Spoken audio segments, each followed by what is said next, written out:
Good evening mga guwap. So ayan, time check natin ngayon is, naku, lobat din pala tong relo ko.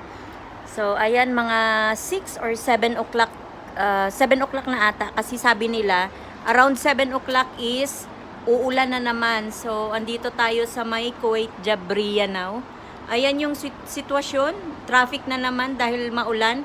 And ang balita is, lalakas pa ang ulan mamaya. So, sana makauwi kami ng okay sa daan. Ayan.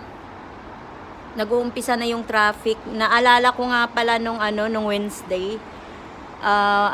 Grabe super ang traffic. Tsaka heavy rain noon, napakalakas ng ulan.